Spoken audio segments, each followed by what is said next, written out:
November marked month 104 in the Making a Million from Sports Betting Challenge, and in today's video I'm going to go over my latest results. I'll talk about the strategies that I'm using, I'll talk about some new strategies that I am testing out in the markets, and I'm also going to talk a little bit about the rise in gambling taxes in the UK and how that might affect things going forward. Alright, first off, let's just quickly catch up on where we're at this year and how things have been going. So generally this year has been a very good year. I've had one small losing month in March. You can see here that I lost £76. But other than that, it's been pretty much a solid profit. September was a standout month with 5,000 profits being made.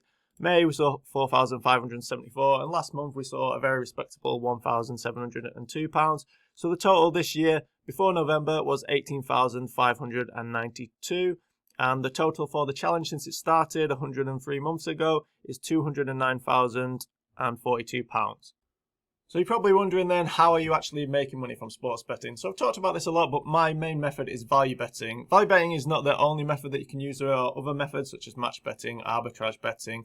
Some people find value in play. You can exploit each way terms. There are loads of different ways, but the main way that I am making money this year is by backing things at higher odds than I think they're gonna close. They're gonna close much shorter. So for example, in this race, I backed this Solway Primrose, small stake, £5, but at odds of 34. And what I hope to see is that this will shorten in price. Now, it hasn't shortened in price, and I don't always get it right. I would say I get it right about 70% of the time. But if you look at this horse, Lerwick, I backed this morning, reading the market, got in at 7.6. It is now 4.5. We've got Only for Frankie here. I got it at odds of 23. You see it's trading at 15 now. Let's see what else we've got. I've got Juventus.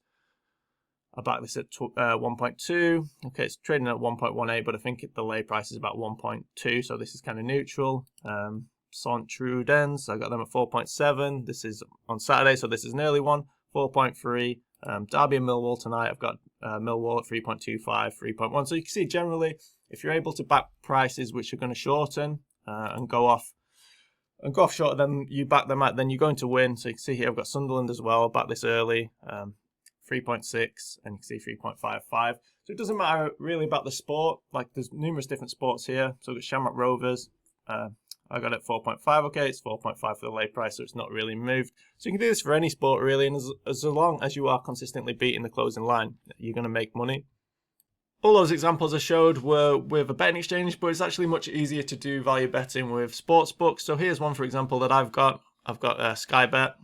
I should say bookmakers, not sports books. I've been watching a lot of American videos where they talk about sports betting. But you can see here that the net deposits are minus 1,150, so that means I've taken that amount out. And then obviously I've got £400 there. So this account is well up, and this is from using value betting strategies or numerous different value betting strategies.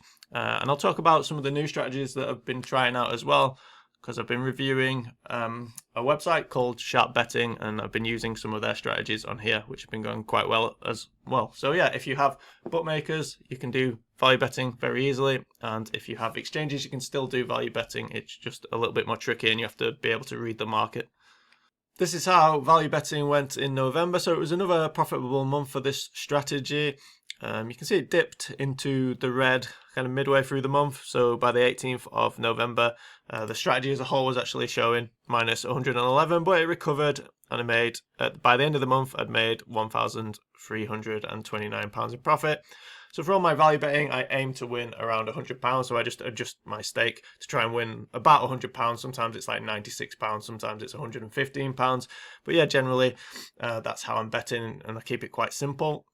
The next strategy that I use is betting high-price horse selections on Betfair. So I won't spend too long on this one because I don't think people can replicate this one as well as they can the value betting strategy, which pretty much everyone can do if you have some form of bookmakers available to bet, or if you are able to kind of read the markets on the betting exchange, which I should really do a video on by itself, because that is really something that not many people talk about. But yeah, anyway, this strategy, it made £278 this month.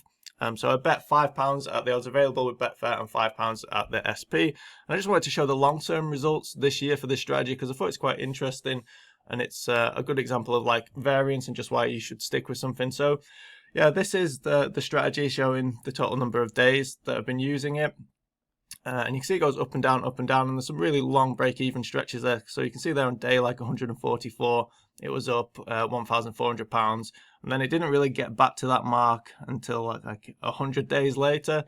So I just thought, yeah, this is just a good example really of showing why if you have a system that works, sometimes, especially at higher odds, sometimes it's going to endure long break-even or losing periods, but it's important to stick it out and then you should see some profit. You know, if your edge is good, you will see some profit by the end of it. So yeah, this year, this system has made £1,396 in profit. Alright, so this is November's results as a whole, and you can see that the month started off pretty well. I made £509 on the 1st of November. It continued to, well, I say it continued to go well. By the 17th of November, it's down to £271 in profit, but then we rallied towards the end of the month with a total of £1,854 being made. So some of you might be saying, well, Ryan, that doesn't add up because your value betting is 1,329 and then your Betfair strategy was 278. So there are a couple of other bets and like casino offers and stuff that account to the daily profit, but I don't put them down in these bits because they're neither value betting or they're not the Betfair system, and they don't always win as well, so sometimes they do lose, and then my monthly amount is actually lower than the total. But anyway, this brings November as a whole to a profit of 20,446. So yeah, it's been a very good year. Alright, on to something new. So a new strategy that I've been testing out is sharp betting. Now I did test this earlier in the year, but I didn't take the most optimal approach. The most optimal approach that they say will make you the most money in the long term is to use the selections with bookmakers and put them in multiples. But I will also be, well, I have also been testing the strongest selections that you can get on the exchanges, and I'll explain exactly how I find the strongest selections and what constitutes the strongest selections in a minute, but I'll just go on to the results. So these are my results taking the strongest selections on the betting exchanges, and you can see I've got quite a decent amount of volume in actually for the first month. And it's actually made a profit. So after 205 selections, staking £10, I stake £5 when the odds are like over 6. So you can see here with Real Madrid versus Celta Vigo. But yeah, it's made £189 so far. Now, like I say, I did test this earlier on in the year, but I didn't take the most optimal approach. I took a much wider approach. I just saw that there was a lot of selections available on the exchanges, and I just basically backed everything, and it lost about £150 after over 1,000 bets. So yeah, this is looking a lot more promising. And then the second way that I have been testing the strategies is when the bets are not available. With Betfair, I've just been placing £5 doubles with Sky Bet on these selections, and so far after 40 bets this has made a profit of £54. I just wanted to clarify what I mean by the stronger selections with sharp betting. So on sharp betting you have red selections and silver selections. So with my settings I've just got it set so it shows the strongest selections. But what I want to be betting is I want to be betting at the highest odds for the strongest selections. So you can see here we've got Bilbao under 19s and PSG under 19. So BTTS no, 3.3 with Sky Bet, but it's also saying that 3.25 is good, that 3.2 is good. But what I'm doing on the exchanges is I'm only backing if I can match this price or get above this price.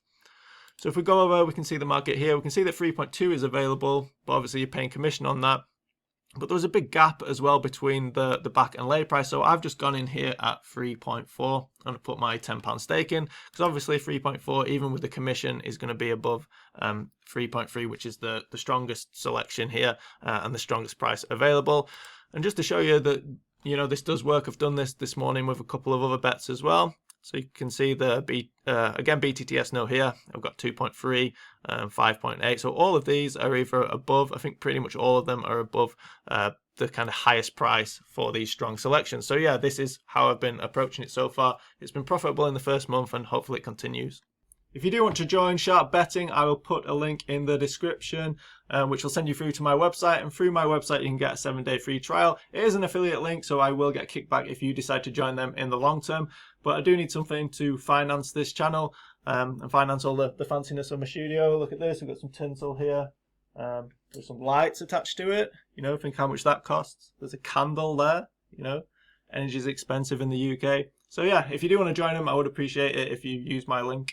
The other website and piece of software that I've talked about numerous times that I still use is Tilt the Odds, and Tilt the Odds has just been standing still for a very long time this year. It kind of did the same thing again. I was very close though to hitting my first Lucky 15 win. I had 4 selections with William Hill.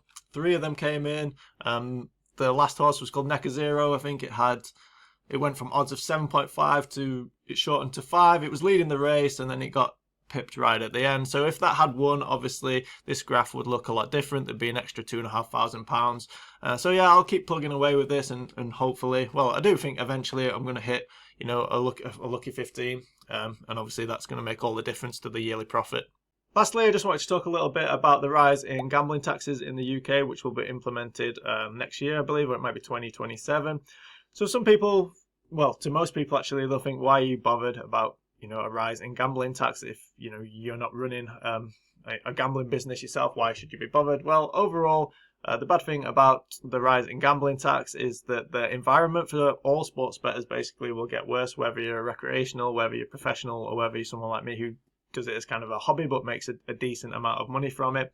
And the reason is, obviously, when bookmakers and casinos, they start making less money, they have to look at where they can cut costs. And where can they cut costs? Well, they can make their odds worse, which means there's less value betting opportunities.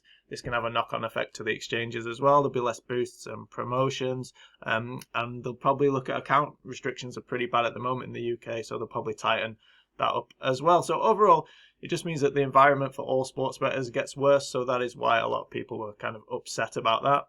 Does that mean that I'll be packing it all in? No, of course it doesn't. I'll still be continuing to make money from sports betting. At the end of the day, you can, you know, there's a lot of things in this world that you can't change, and when stuff like that happens, you can only adapt. So yeah, if it gets to the point where it's just not worth me sports betting anymore and I'm not really making it pay for the time that I'm putting into it, then I will just look at doing something else. I've made videos previously on this channel where I've talked about other ways to make money outside of betting, but I still do really like sports betting as like a side hustle, as people call it, or even just as a way to generate a secondary income, as it is tax-free, which is massive, and I've spent a lot of time learning to get good at it, so it would be a shame if I had to stop doing it. Alright, that pretty much wraps things up. I will put in the description of this video links to Sharp Betting and Tilt the Odds if you want to try either of those out. They both offer free trials. I'll also put a link to my Telegram channel where I send out free selections, mainly MMA betting at the moment. When I see something that I like in the market which I think has value, I'll send it out and let you know.